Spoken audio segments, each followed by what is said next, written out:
Sir మన పోలీసింగ్లోకి వద్దాం. Yes. మీరు ట్రైనింగ్ ఎక్కడ తీసుకున్నారు? ట్రైనింగ్ ఫస్ట్ పోస్టింగ్ ఎక్కడ? నాది 2010 గ్రూప్ 1 అండి. దాంట్లో మేము 60 మంది డిఎస్పీలు ఉండేవాళ్ళం. నేను అపోలో ట్రైనింగ్? ఎస్, అపోలోనే ట్రైనింగ్ చేశాను. తర్వాత ప్రాక్టికల్ ట్రైనింగ్ కోసం కాకినాడ వెళ్ళాము, ఈస్ట్ గోదావరి జిల్లా వెళ్ళాము. బెటాలియన్ కూడా అక్కడే చేసాము. తర్వాత ప్రాక్టికల్ ట్రైనింగ్ కూడా ఒక 6 నెలలు కాకినాడ చేశాను. పిఠాపురంలో ఎస్ఐ ట్రైనింగ్ చేశాను, రావులపాలెంలో సిఐ ట్రైనింగ్ చేశాను, రామచంద్రపురంలో డిఎస్పీ ట్రైనింగ్ చేశాను. తర్వాత మళ్ళీ వెల్లింగ్టన్ వెళ్ళి ఆర్మీ ట్రైనింగ్కి వెళ్ళి వచ్చిన తర్వాత మళ్ళీ ఫస్ట్ పోస్టింగ్ ఇచ్చారు గూడూరులో, నెల్లూరు జిల్లా గూడూరు. ఓకే. గూడూరు, నెల్లూరు అనగానే అదే రాజకీయ నాయకులు ఎక్కువ ఒత్తిడి ఉన్న కేసులు, ప్లస్ మీరు చేసిన గూడూరులో ఎక్కువ ఎస్సీ ఎస్టీ కంప్లైంట్లు ఎక్కువ ఉంటాయి. పెద్ద సబ్ డివిజన్, దాన్ని ఎలాగ హ్యాండిల్ చేస్తారు? అంటే మీ ఫస్ట్ పోస్టింగ్లో ఛాలెంజ్ ఏమి వచ్చింది? అవునండి, అవును. మీరు అన్నట్టుగా కొత్తగా ఫస్ట్ పోస్టింగ్ అయిన డిఎస్పీ ఒక వ్యక్తికి అది చాలా పెద్ద టాస్క్. ఎందుకంటే 20 పోలీస్ స్టేషన్లు ఉండేది, ఇప్పటికీ అలాగే ఉంది, ఆ సబ్ డివిజన్ డివైడ్ కాలేదు. సో 20 పోలీస్ స్టేషన్లు అంటే హ్యాండిల్ చేయడం అంటే ఒక కొత్త అభ్యర్థికి నిజంగా ఛాలెంజింగ్ టాస్క్. దాదాపుగా నేను ఒక 1.5 year ఉన్నాను అక్కడ. సో అక్కడ మీరు ఎటు పోయినా 100 కిలోమీటర్లు పోవాలి.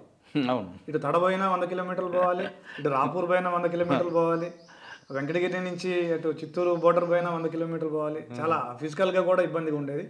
మీరు అన్నట్టుగా కొద్దిగా ఎస్సీ ఎస్టీ కేసులు కూడా ఉండేది. పొలిటికల్ ఇంటర్ఫిరెన్స్ ఆ టైంలో కొద్దిగా తక్కువ ఉండేది, ఎందుకంటే అధికార పార్టీ వ్యక్తులు లేకపోవడం వల్ల అక్కడ పొలిటికల్ ఇంటర్ఫిరెన్స్ పెద్దగా, పొలిటికల్ ప్రెజర్ ఎప్పుడు నేను ఫీల్ అవ్వలేదు. అక్కడ క్రైమ్ నేచర్ ఏంటండి? అక్కడ ఎక్కువగా కొద్దిగా వైట్ కలర్ క్రైమ్స్ ఉంటాయి. తర్వాత తమిళనాడు బోర్డర్ ఉండటం వల్ల ఈ స్మగ్లింగ్ యాక్టివిటీస్ ఎక్కువ ఉంటాయి. తర్వాత ఎర్రచందనం ఉండేది, ఎందుకంటే ఎర్రచందనం ఇక్కడ లేదు ఫిజికల్గా, అంటే చెట్లు ఉండవు, కానీ ట్రాన్స్పోర్టేషన్కి ఇది హబ్. ఎక్కడైతే ఈ నల్లమల ఫారెస్ట్, కడప, ఈ ప్రకాశం, ఈ బోర్డర్ నుంచి తిరుపతి ఏరియా నుంచి ఇక్కడి నుంచే వచ్చేది వెహికల్స్. సో వాటిని మేము బాగా కంట్రోల్ చేసేవాళ్ళం. సో ఆ ఇదిలో మాకు తడ ఒకటి ఉండేది, మీకు తెలుసు, తడ నుంచి ఇచ్చాపురం అని స్టేట్ బోర్డర్ అంటాం. సో ఆ తడ స్టేట్ బోర్డర్కి ఉండటం వల్ల ఉమ్మడి రాష్ట్రంలో ఎక్కడి నుంచి వచ్చే వెహికల్స్ అయినా చెన్నై పోవాలంటే అక్కడి నుంచే పాస్ అయ్యేది. దాంతో కొద్దిగా స్మగ్లింగ్ యాక్టివిటీస్ ఎక్కువ ఉండేది, తర్వాత వేరియస్ యాక్టివిటీస్ ఉండేది. క్రైమ్ అంటే నాకు ఒక బాగా గుర్తుండిపోయే ఇన్సిడెంట్ ఏంటంటే, అది తమిళనాడు బోర్డర్ కావడం వల్ల తడ, ఎస్పెషల్లీ తడ పోలీస్ స్టేషన్ లిమిట్స్లో కుప్పాలని ఉండేది గ్రామాలు. ఓజ్ కుప్పం అంటారు. అవును, అటెన్షన్ డైవర్షన్ గ్యాంగ్ ఉంటుంది అక్కడ. కాదండి, కాదు, ఓజీ కుప్పం కదా. ఓజ్ కుప్పం, కాసింగాడి కుప్పం. కుప్పాలంటే తమిళ్లో కుప్పం అంటే గ్రామం అని అర్థం. సో జాలర్లు బేసిక్గా ఫిషర్మెన్ కమ్యూనిటీ వాళ్ళు కుప్పాల్లాగా ఫామ్ అయి ఉండేవాళ్ళు సముద్రం ఒడ్డున. సో తెలుగు ఫిషర్మెన్కి తమిళ్ ఫిషర్మెన్కి గొడవలు వచ్చేది అప్పుడప్పుడు. జ్యూరిస్డిక్షన్, నువ్వు మా ఏరియాలోకి వచ్చావు, నేను మీ ఏరియాలోకి వచ్చాను అనే ఇష్యూలో గొడవలు అయ్యేది. సో ఒకసారి ఒక పెద్ద గొడవ అయింది, చాలా పెద్ద గొడవ అయింది తమిళ వాళ్ళకి తెలుగు వాళ్ళకి. సో ఏంటి, నార్మల్గా ఈ ఫిషర్మెన్ ఎట్లా ఉంటారంటే they will be so ferocious. ఏదైనా గొడవ వచ్చిందంటే ఇక బరిసెలు, ఈటెలు తీసుకొని మర్డర్ చేసుకోవడం. ఇంకొకటి ఏంటంటే వాళ్ళకి ఛాన్స్, ఎవరైనా ఒక నలుగురు కనుక సముద్రంలోకి వెళ్తే వాళ్ళని ఒక 10 మంది రౌండప్ చేసేవాళ్ళు. సముద్రంలో కదా వాళ్ళకి సపోర్ట్ దొరికేది కాదు. సో ఎవరో ఒకరిని చంపేసి, లేదంటే ఆ నలుగురిని కూడా చంపేసి ఆ నీళ్ళలోనే బొచ్చిపెట్టి వెళ్ళిపోయేవాళ్ళు, అంత ఫెరోషియస్ ఉండేవాళ్ళు. సో చాలా, అంటే మేము కనుక టైమ్లీ రెస్పాండ్ కాకపోతే ఒక 10-15 బాడీలు వేసిపోయే పరిస్థితి. But went there my CIs, my SIs, దాదాపు ఒక 100 మంది స్టాఫ్ వెళ్ళి అక్కడికి వెళ్ళి కూర్చొని ఒక 5 రోజులు అక్కడే ఉండి వాళ్ళతో మాట్లాడి చర్చలు జరిపి, అక్కడి నుంచి ఆ లోకల్ డిఎస్పీ గారు కూడా వచ్చినారు. ఆయన పేరు కూడా నాకు ఇప్పటికే గుర్తు, జాషువా ఆయన పేరు. ఆయన నేను ఇద్దరం మాట్లాడి ఆ సమస్యని సాల్వ్ చేయడం జరిగింది. అంటే గూడూరులో ఇంకొక ప్రాబ్లం ఉందండి. ఒక ఎస్ఐ చేసిన మిస్టేక్ వల్ల ఒక నేరస్తుడు డెడ్ బాడీస్ అని తీసుకొచ్చి డంపింగ్ చేసేవాడు. మీకు ఐడియా ఉందా కేసు? ఎక్సలెంట్ అండి, you're up to the mark. నేనే చెప్దాం అనుకున్నాను అది. That's a sensational case. అవును, ఎస్ఐ మీద కోపంతో. That's a sensational case, really sensational case. You did your exercise well, I appreciate you. Thank you. So అది నేను ఫస్ట్ నుంచి చెప్తాను. అది నేను మార్నింగ్ షటిల్ ఆడే అలవాటు ఉండేది అప్పట్లో నాకు. నేను షటిల్ ఆడుతున్నాను, 7 o'clock. I got a call from my Tada SI. So shuttle ఆడుతున్నాను కదా, ఫస్ట్ కాల్ లేపలేదు. సరే నార్మల్గా చేసి ఉంటాడులే, సెకండ్ కాల్ చూద్దాం, షటిల్ అయిపోయాక మాట్లాడదాం అనుకున్నాను. He immediately called me, second call. అది పోయి లేపేలోపు 3వ కాల్ చేసినాడు. అరే సంథింగ్ ఈజ్ దేర్ అని I lift the call and I talk to him. So sir, ఆయన అన్నాం ఫస్ట్ మాట, సార్ 3 మర్డర్లు అయినాయి సార్ అన్నాడు. I was shocked. 3 మర్డర్లు, ముగ్గురిని చంపారు, 3 మర్డర్లు ఎక్కడైనా, బస్సులో అయినాయి సార్ అన్నాడు. అంటే అప్పుడు నాకు వచ్చిన ఫస్ట్ థాట్ ఇదేదో ఫ్యాక్షన్ మర్డర్ అయి ఉంటుంది, ఎందుకంటే మాకు కడప ఇవన్నీ దగ్గర గూడూరుకి. సో ఫ్యాక్షన్ మర్డర్ అయి ఉంటుందని నేను అనుకుంటున్నాను. మళ్ళీ ఆయన చెప్పాడు, సార్ ఒకళ్ళకొకళ్ళకి సంబంధం లేదు సార్ అన్నాడు. ముగ్గురు వ్యక్తులు చనిపోయిన వాళ్ళకి ముగ్గురికి ఎలాంటి సంబంధం రిలేషన్ లేదు, బస్సులో చనిపోయారు. I was shocked. సో ఇమ్మీడియట్గా ఇంటికి వెళ్ళి వితిన్ 10 minutesలో నేను మళ్ళీ వెళ్ళిపోయాను. By 8:30 or below 9 I was there in the scene. అక్కడి నుంచి దాదాపుగా 100 kilometers వెళ్ళిపోయాను. వెళ్ళిపోయి చూస్తే ఆ bus it's a pool of blood. Bus నిండా రక్తం. బస్సు నిండా రక్తం. ఏం జరిగిందని తెలుసుకుంటే ఎర్లీ మార్నింగ్ 4:30 ఆ బస్సు విజయవాడ నుంచి చెన్నై పోతుంది.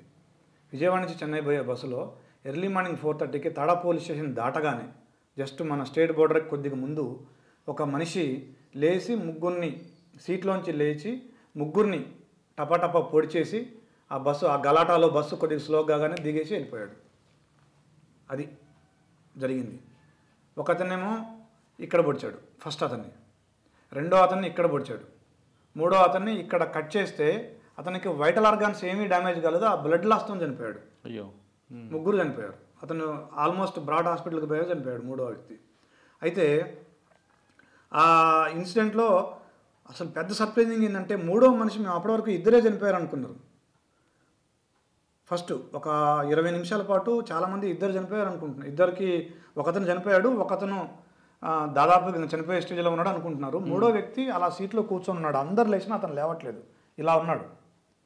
తీరా వెళ్ళి కదిపితే ఇక్కడ గాయం ఉంది, అతనికి చనిపోయాడు. So it's a ghastly incident, ghastly scene. So వెళ్ళాము, కూర్చున్నాము. చాలా పెద్ద ఇన్సిడెంట్. డీజీపీ గారు మాట్లాడారు నాతోటి, ఐజీ గారు ఇమీడియట్గా సీన్కి రష్ అయ్యారు, ఎస్పీ గారు వచ్చారు. సో అప్పటి వరకు రకరకాల వార్తలు పుకార్లు. ఒకళ్ళు అంటే మేము అడిగాము బస్సులో ఉన్న వాళ్ళని, ఎలా ఉన్నాడు ఏంటంటే ఎర్ర చొక్కా వేసుకున్నాడని చెప్పారు సంబడి. అంటే అది 4:30 ఎర్లీ మార్నింగ్, బస్సులో లైట్లు కూడా ఏమీ లేవు. మరి వాళ్ళు ఏం చూసారో ఏం చెప్పారో ఎర్ర చొక్కా అని చెప్పారు. తర్వాత మేము ఆ ఎర్ర చొక్కా అనేది కొద్దిగా అలా స్ప్రెడ్ అయ్యాక ఇక ఒకతనేమో రైల్వే ట్రాక్ ఏమిటి ఎర్ర చొక్కా అతను పరిగెత్తున్నాడని ఒకళ్ళు చెప్తారు, ఒకతను అడవుల్లోకి పోయాడు, పక్కనే ఫారెస్ట్ ఉంటుంది, ఆ ఫారెస్ట్లోకి పోయాడని కొద్దిమంది చెప్తారు. అలాగా అసలు ఇంకా వీఆర్ క్లూలెస్. సో దగ్గరలో ఉన్న లాడ్జీలు చెక్ చేయడం, చెన్నై వైపు ఒక టీం పంపడం, విజయవాడ వైపు ఒక టీం పంపడం, రైల్వే స్టేషన్ వైపు ఒక టీం పంపడం, తర్వాత రైల్వే ట్రాక్ వైపు ఒక టీం పంపడం, దగ్గరలో ఉన్న ఫారెస్ట్కి స్వయంగా మ్యాన్ హంట్ కోసం మేము వెళ్ళడం, ఇలాగ ఇవన్నీ చేస్తూ ఉన్నాము. చేస్తూ ఉంటే ఆఫ్టర్ పోస్ట్ మార్టం రిపోర్ట్ మాకు చెప్పింది ఏంటంటే ఒక పదునైన ఒక ఆపరేషన్ చేసేటువంటి స్కాల్పెల్ అలాంటిది వాడి హత్య చేసి ఉండొచ్చు అని పోస్ట్ మార్టం రిపోర్ట్ ఇచ్చారు. చాలా చాలా పదునుగా ఉంటుంది, సన్నగా ఉంది. మాకు ఇంజురీ చూస్తే ఇంతే ఉంది, జస్ట్ 1 ఇంచ్ 3/4 ఇంచ్ ఉంది. సో పోస్ట్ మార్టం డాక్టర్ ఇచ్చిన ఒపీనియన్ ఏంటంటే మేబీ మెడికల్ ఫీల్డ్తో టచ్ ఉన్న వ్యక్తి మేబీ డాక్టర్ అయి ఉండొచ్చు, ఆ ఆపరేషన్కి వాడే సిజర్స్ ఆ కత్తి వాడి చేసి ఉండొచ్చు అనేది ప్రైమరీ ఒపీనియన్. సో దాన్ని బేస్ చేసుకుని మేము మళ్ళీ మెడికల్ ఫీల్డ్ వైపు ఎవరున్నారు మెడికల్లో ఎవరైనా అంటే it may be A psycho act, it will be A psycho act. ఒకేసారి ముగ్గురిని చంపడం అంటే నార్మల్ మనుషులు చంపలేరు. సో ఆ మెడికల్ ఫీల్డ్లో ఎవరైనా సైకోస్ ఉన్నారా, ఫ్యామిలీ ప్రాబ్లమ్స్ ఉన్న వాళ్ళు ఎవరైనా ఉన్నారా, సైకలాజికల్ ప్రాబ్లమ్స్ ఎవరైనా ఉన్నారా, అలాగలాగా చెక్ చేసుకుంటూ వస్తున్నాము. కొంతమంది సస్పెక్ట్స్ వచ్చినారు, వాళ్ళని వెరిఫై చేసినాము. But we are clueless. అలాగలాగా ఒక 2-3 days గడిచిపోయింది. గడిచిపోయిన తర్వాత స్లోగా ఆ ఇంటెన్సిటీ తగ్గింది. ఎస్పీ గారు వెళ్ళిపోయినారు, ఐజీ గారు వెళ్ళిపోయినారు, ఫోర్స్ కూడా బయట నుంచి వచ్చిన ఫోర్స్ కూడా వెళ్ళిపోయింది. అప్పుడు నేను, మా సిఐ, మా ఎస్ఐ తడా పోలీస్ స్టేషన్లో కూర్చొని ఆలోచిస్తున్నాం ఏమై ఉండొచ్చు, ఎలా అయి ఉండొచ్చు అంటుంటే అప్పుడు మా ఎస్ఐ ఒక చిన్న క్లూ చెప్పాడు. సార్ నేను హైదరాబాద్ నుంచి ఒక మనిషిని పిలిపించి ఒక కేసు విషయంలో బాగా ఒత్తిడి చేశాను సార్. దాంతో అతను నాకు ఒక మెసేజ్ పెట్టాడు, సార్ నీ సంగతి చెప్తాను, నీ ఉద్యోగం పెట్టాడు చేస్తా అని నాకు మెసేజ్ పెట్టాడు. అతని మీద ఎందుకో నాకు కొద్దిగా డౌట్ ఉంది, అతను మెడికల్ ఫీల్డ్లో ఉన్నాడు సార్ అన్నాడు. అంటే సో ఇమీడియట్గా ఆ కేసు డీటెయిల్ తీసుకున్నాం. ఈ ఎస్ఐ అంతకుముందు మనుబోల్ అనే పోలీస్ స్టేషన్లో పనిచేసేవాడు. అక్కడి నుంచి తడా పోలీస్ స్టేషన్కి ట్రాన్స్ఫర్ మీద వచ్చాడు. ఆ మనుబోల్ పోలీస్ స్టేషన్లో ఉన్నప్పుడు ఒక అమ్మాయిని ఒక అతను హైదరాబాద్లో వేధిస్తుంటే ఆ అమ్మాయి మనుబోల్ అమ్మాయి, ఆ అమ్మాయి వచ్చి ఇక్కడికి వచ్చి కంప్లైంట్ చేసింది. సో అది ఇష్యూ. సో అప్పుడు ఆ హైదరాబాద్ నుంచి ఆ మనిషిని పిలిపించి మన పోలీసు కొద్దిగా గట్టిగా కౌన్సిలింగ్ ఇచ్చినారు. దాంతో అతను అది మనసులో పెట్టుకున్నాడు. మనసులో పెట్టుకుని ఎస్ఐకి మెసేజ్లు పెట్టడం స్టార్ట్ చేశాడు, ఆ అమ్మాయికి కూడా మెసేజ్లు పెట్టడం స్టార్ట్ చేశాడు. సో ఆ నెంబర్లు తీసుకున్నాం, ఆ అమ్మాయికి ఏమేమి నెంబర్లు పెట్టాడో ఆ నెంబర్లు పెట్టి తీసుకుంటే దాదాపు 7-8 నెంబర్ల నుంచి పెట్టాడు. ఆ 7-8 నెంబర్లు కూడా పనిచేయడం లేదు. అతను తరచుగా నెంబర్లు మార్చేవాడు. కానీ ఆ అమ్మాయి ఒక క్లూ ఇచ్చింది, ఒక దగ్గర పనిచేస్తున్నాడు సార్, ఒక ల్యాబ్లో పనిచేస్తున్నాడు అతను అని క్లూ ఇచ్చింది. ఆ ల్యాబ్కి వెళ్ళాం మేము. ఆ ల్యాబ్కి వెళ్తే అక్కడ బంద్ చేశాడు ఉద్యోగం. బంద్ చేసి విజయవాడకు వచ్చాడు. జస్ట్ ఒక 2 months ముందు వచ్చాడు. ఇన్సిడెంట్ జరగడానికి 2 months ముందు విజయవాడకి ట్రాన్స్ఫర్ అయ్యాడు. అతను వచ్చేసినాడు, ఉద్యోగం మానేసి ఇక్కడ కొత్త ఉద్యోగం ఎత్తుకున్నాడు. సో విజయవాడలో మళ్ళీ అక్కడి నుంచి తీసుకొని వచ్చి విజయవాడలో ఎక్కడున్నాడు ఏంటి అంటే మాకు విజయవాడలో కూడా క్లూ దొరికింది. సో అండ్ సో దగ్గర ఉన్నాడు, సో అండ్ సో హాస్పిటల్లో పనిచేస్తున్నాడని. మళ్ళీ అక్కడ పనిచేస్తే అక్కడ కూడా ఉద్యోగం పనిచేశాడు. పనిచేశాడు, ఫోన్ నెంబర్ లేదు, ఫోన్ వాడట్లేదు. ఒక ఫ్రెండ్ ఉన్నాడు, అతనికి కొద్దిగా దగ్గరగా ఉండే వ్యక్తి ఉన్నాడు, అతన్ని పట్టుకున్నాక ఒక నెంబర్ ఇచ్చినాడు. ఒక నెంబర్ ఇస్తే ఆ నెంబరు ఇప్పుడు పనిచేస్తుంది ప్రజెంట్గా, బట్ ఎక్కడ ఉంటున్నాడో తెలియదు. ఒక నెంబర్ నుంచి ఒక వారం రోజుల క్రితం కాంటాక్ట్ చేసినాడు, ఇన్సిడెంట్ జరగడానికి వారం రోజుల ముందు. అప్పటి నుంచి ఆ నెంబర్ స్విచ్ ఆఫ్ పెట్టుకొని మళ్ళీ ఇతనితో కూడా టచ్లో లేడు, ఉద్యోగానికి కూడా రావట్లేదు, ఇల్లు తెలియదు. సో ఎలాగా మళ్ళీ మొదలుపెట్టాము, టీమ్స్ ఫామ్ చేసినాము, సెర్చ్ చేసినాము. సో మెడికల్ ఫీల్డ్ అని తెలుసు. సో కొద్ది క్లూ ఇచ్చినాడు, సార్ ఏదో మెడికల్ షాపులో పనిచేస్తున్నట్టుంది అతను అని చెప్పినాడు వాళ్ళ ఫ్రెండ్. సో మెడికల్ షాపులు. సో తీరా ఒక 3-4 days తర్వాత ఆ నెంబర్ యాక్టివేట్ అయింది, మాకు ఇచ్చిన నెంబర్.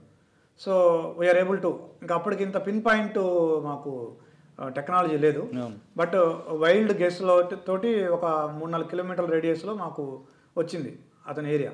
ఆ 3-4 kilometerలో ఉన్న ఏరియాలో మెడికల్ షాపులు చెక్ చేస్తున్నాం మేము. ఒక మెడికల్ షాప్లోకి, సే ఫర్ ఎగ్జాంపుల్ ఇదంతా ఒక మెడికల్ షాప్ అనుకోండి, మేము ఎంటర్ అవుతున్నాం.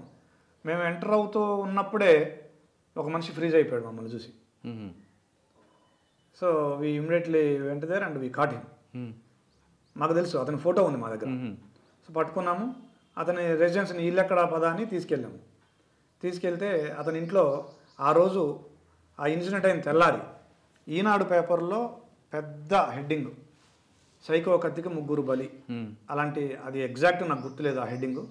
ఆ హెడ్డింగ్ తోటి ఒక 1/2 page న్యూస్ వచ్చింది. ఆ న్యూస్ ఐటమ్ని కట్ చేసుకొని దాచుకొని పెట్టుకున్నాడు అతను రూమ్ సెట్ చేస్తే మాకు దొరికింది అది. సో తీసుకొని వచ్చినాము. తర్వాత మేము ఇంట్రాగేషన్ చేస్తే అతను ఫస్ట్ ఒప్పుకోలేదు. కానీ తర్వాత ఎందుకు చేసావు ఏంటి అంటే మొత్తానికి ఒప్పుకున్నాడు.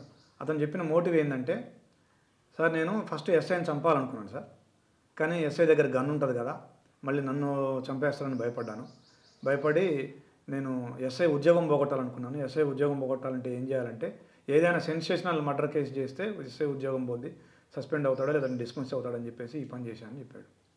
కావాలని తడా పోలీస్ స్టేషన్ జ్యూరిడిక్షన్కి వచ్చినప్పుడు లేచి బస్సులో ఈ పని చేశాడు. అయితే మాకు ఇందులో ఒక విషయం లింక్ అవ్వలేదు. ఇన్సిడెంట్ అయింది 4 o'clockకి. మేము షాప్స్, అతన్ని పట్టుకున్న షాపులో, అతను వర్క్ చేసే షాపులో, మెడికల్ షాపులో సీసీ కెమెరాస్ చెక్ చేస్తే by 10:30 or 11 o'clock he was there in the shop. 7 గంటలే ఉంది గ్యాప్. 4 o'clock తడా, 11 o'clock Vijayawada.